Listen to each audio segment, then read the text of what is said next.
ഒന്ന് ആലോചിച്ച് നോക്കിയാലേ, ഈ പെസഹ വ്യാഴവും ദുഃഖവെള്ളിയും ഈസ്റ്ററും ഒക്കെ ഒരു വലിയ സന്ദേശങ്ങൾ നമുക്കിങ്ങനെ പകർന്നു തരുന്നുണ്ട്, ഇല്ലേ?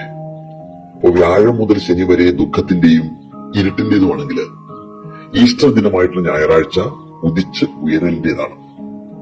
ഒപ്പം ഇരുന്ന് അത്താഴം കഴിക്കുന്നവര് പോലും ഇത്തിരി വെള്ളിക്കാശുകൾ കിട്ടിക്കഴിഞ്ഞാൽ ഒറ്റിക്കൊടുത്തേക്കാമെന്നും, അതുവരെ ഒപ്പം നടന്നിരുന്നവര് തന്നെ ഒരവസരം കിട്ടിക്കഴിഞ്ഞാൽ പലവട്ടം തള്ളിപ്പറഞ്ഞേക്കാമെന്നും, എത്രമാത്രം സത്യസന്ധമായിട്ട് ജീവിച്ചു കഴിഞ്ഞാലും ആൾക്കൂട്ടം കാര്യമൊന്നും അറിയാതെ അയാളെ ക്രൂശിക്കുക എന്ന് ആക്രോശിച്ചേക്കാമെന്നും അറിഞ്ഞിരിക്കാനുള്ള അവസരമാണ് ശനി വരെയുള്ള പാഠം. ഈസ്റ്ററിലേക്ക് എത്തുമ്പോ മരണതുല്യമായ പതനത്തിലേക്ക് ആരൊക്കെ തള്ളിവിട്ടു കഴിഞ്ഞാലും നമ്മുടെ പാത സത്യത്തിന്റേതാണെങ്കിൽ ഇന്നല്ലെങ്കിൽ നാളെ ഉയർത്തെഴുന്നേൽക്കാം എന്നുള്ള വളരെ പോസിറ്റീവായിട്ടുള്ള പാഠമാണ് സന്ദേശമാവുന്നത്.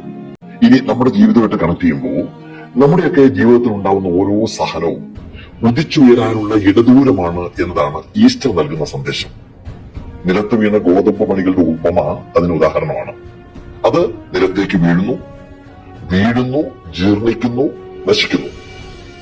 എന്നിട്ടും പുതിയ നാമ്പുകൾ മുളയ്ക്കുകയാണ്, പിന്നെ വളരുകയാണ്. അങ്ങനെ 1000 ഗോതമ്പ് മണികൾ ഉയർത്തെഴുന്നേൽക്കുമ്പോൾ അത് ഒരു കൊയ്ത്തുത്സവമായിട്ട് മാറുന്നു. അതായത് സിമ്പിൾ ആയിട്ട് പറഞ്ഞു കഴിഞ്ഞാൽ, ഒരു സഹനവും അവസാനത്തേതല്ല, ഒരു വീഴ്ചയും വീണ്ടും എഴുന്നേൽക്കരുത് എന്ന് പറയുന്നില്ല. അതുകൊണ്ട് ആരൊക്കെ അടിച്ചമർത്തി കഴിഞ്ഞാലും, ആരൊക്കെ വേദനിപ്പിച്ചാലും, ആരൊക്കെ അസ്വാതന്ത്ര്യത്തിന്റെ കുരിശിൽ തറച്ചാലും ഉയർത്തെഴുന്നേൽക്കുക. നാളെ നമ്മുടെ കടുകുപാടവും പൂത്തുലയാതിരിക്കുകയില്ല എന്നുള്ള കാര്യം മനസ്സിലെപ്പോഴും പറഞ്ഞുകൊണ്ടിരിക്കുക.